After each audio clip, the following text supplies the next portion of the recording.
booties for black girl nerds.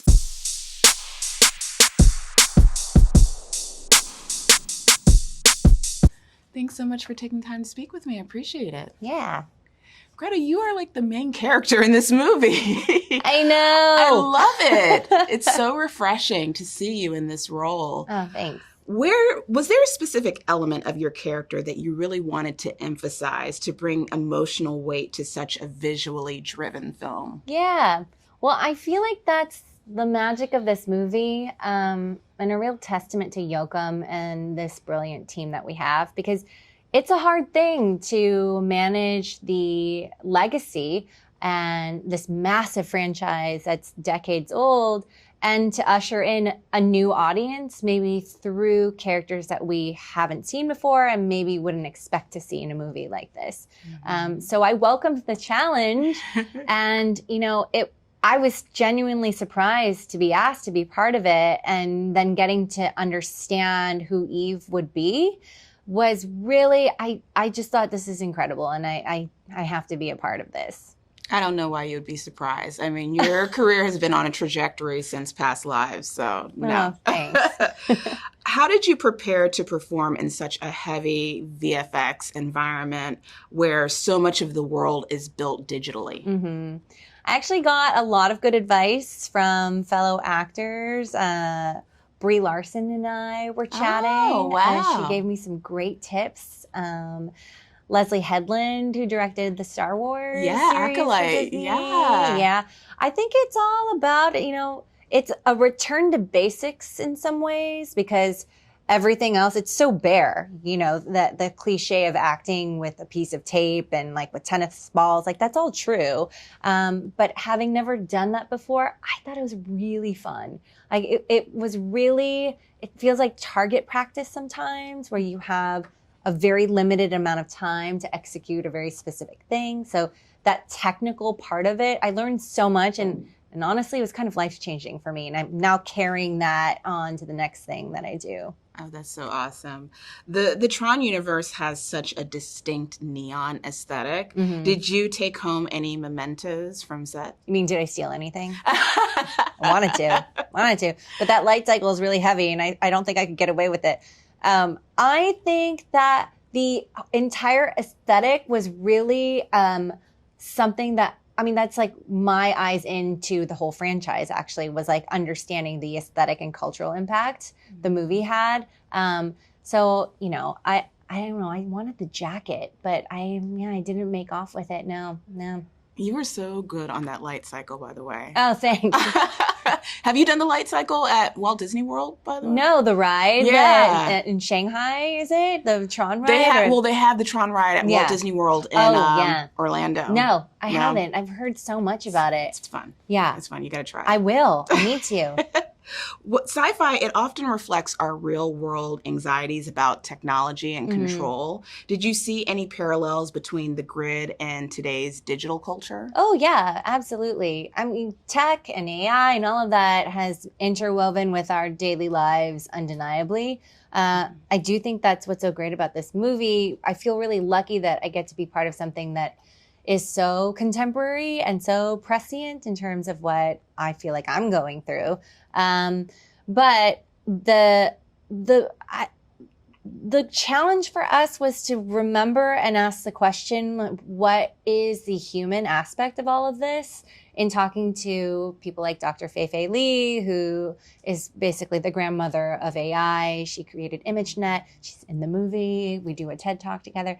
But getting to know these pioneers, it was surprising to find that the question of how do we ensure that all of this tech and all of these advances are human-centric and keep supporting the needs of human beings and all human beings is one of the core themes of our movie too. So that it was sort of like the compass that we kept going back to, that was guiding us in terms of the story and the heart of this movie.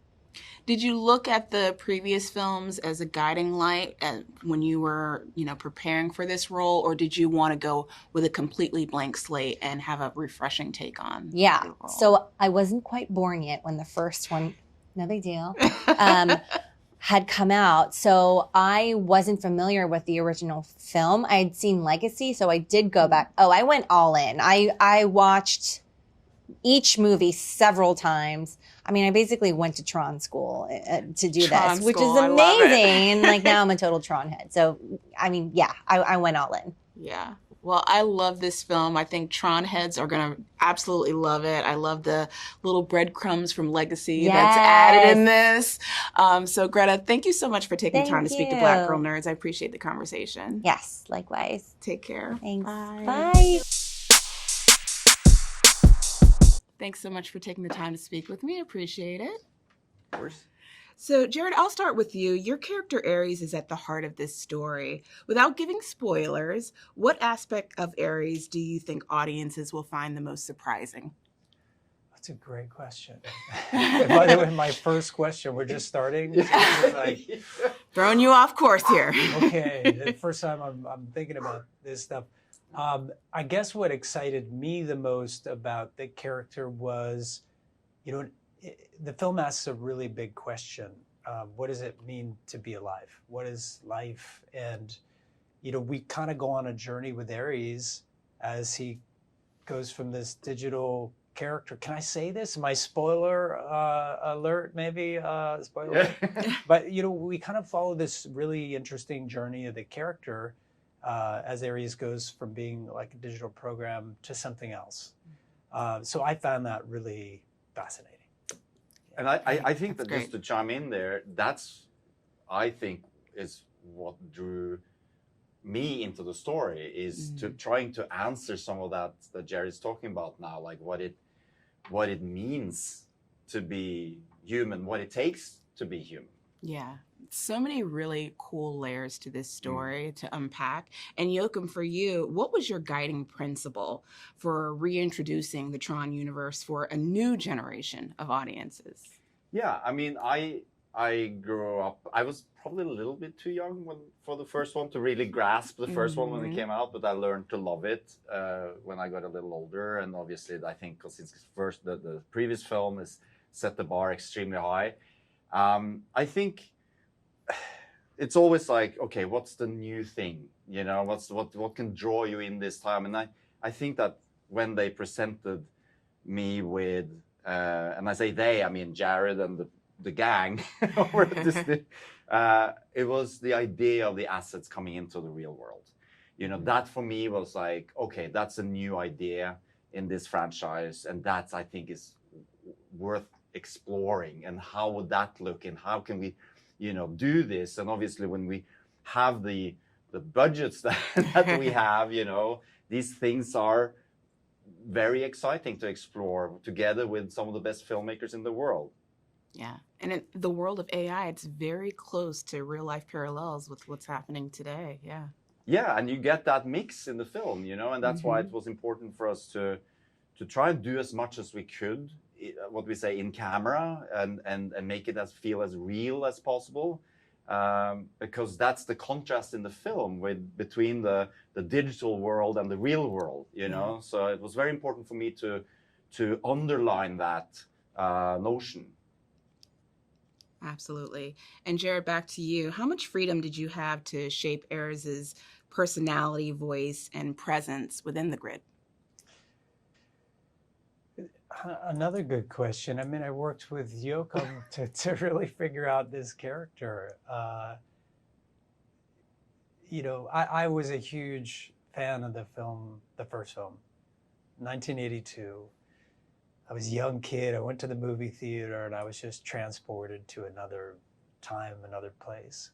And it just grabbed a hold of me. I probably have seen that first film at least, 100 times. Wow. And I loved the second film. So for me to put on that suit and jump into the world was a dream come true. Yeah. Yeah. I love the breadcrumbs and the Easter eggs that we get from the second film. I love them too.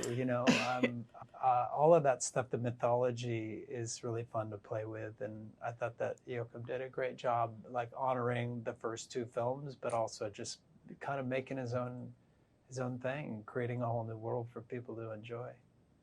Well, I really enjoyed this. I can't wait for audiences to Thank enjoy this you. when it comes out. And thank you so much for taking the time to speak to Black Appreciate it. Girl Thanks for Nerds. being here. Thank you. Absolutely. Thanks so much for taking the time to speak with me. I appreciate it. Of course. This was a fun ride, by the way. I love it. I can say metaphorically as well as literally because I did the ride at Walt Disney World, the Did light you? cycle. Lucky Oh you. wow, we haven't even done that. I was going to No. ask, have you guys done the light cycle ride? No. Okay, you guys got to try that. I know. It We looked awesome. definitely do. Gillian, I'm going to start with you. You've often chosen roles that challenge authority, systems, or ideology. Did you see your character in Tron Eras as a continuation of that legacy? Oh, interesting. Gosh, I mean, my character Elizabeth should really be the authority in this dynamic with my son, Julian Dillinger, and I wish I was the authority, but he seems to have taken control. So I'm not sure whether that follows in my trajectory. Yeah, I think I get it kind of wrong. I feel like I don't often play women who are powerless, and she certainly, I think, feels very, very powerless under these circumstances, and it's all his fault. That's true. Good question, though. Yeah. And Evan, for you, how different was preparing for this character inside of the Tron universe compared to your past projects like American Horror Story and Dahmer?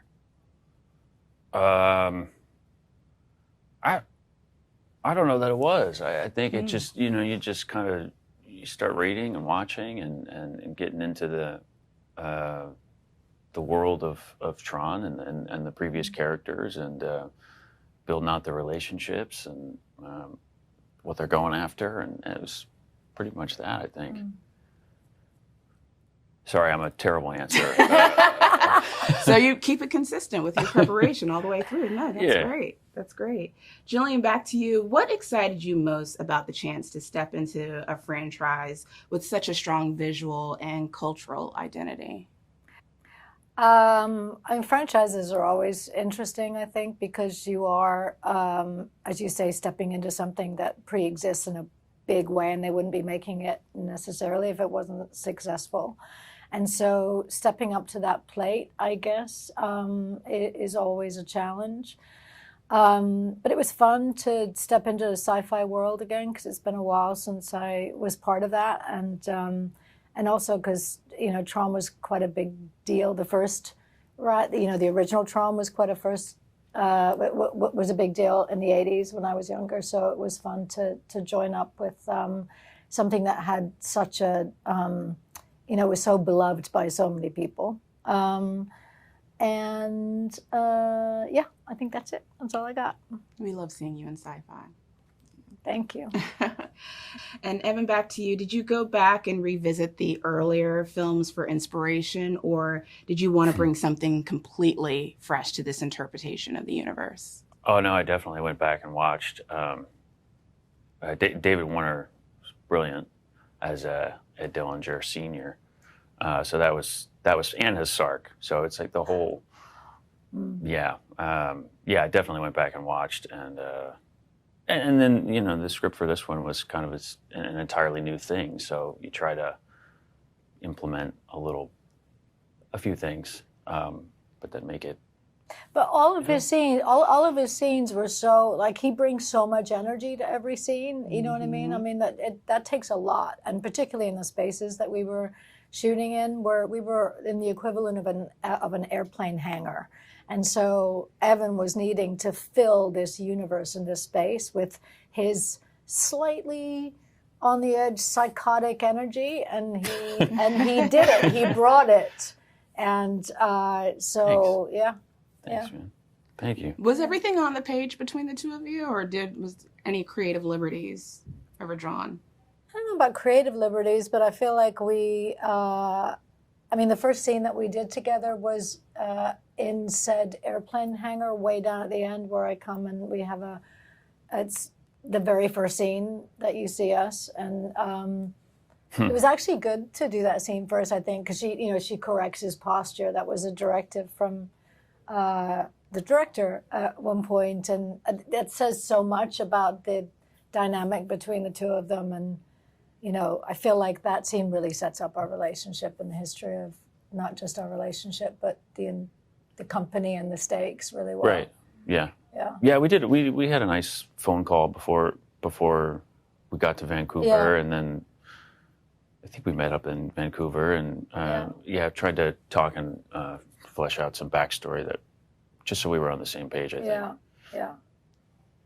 Well, it was great seeing the two of you on screen. This was a really fun movie. I really enjoyed it. And thank you so much for taking the time to speak to Black Girl Nerds. I appreciate the Thank you. conversation. Thank you. Take care.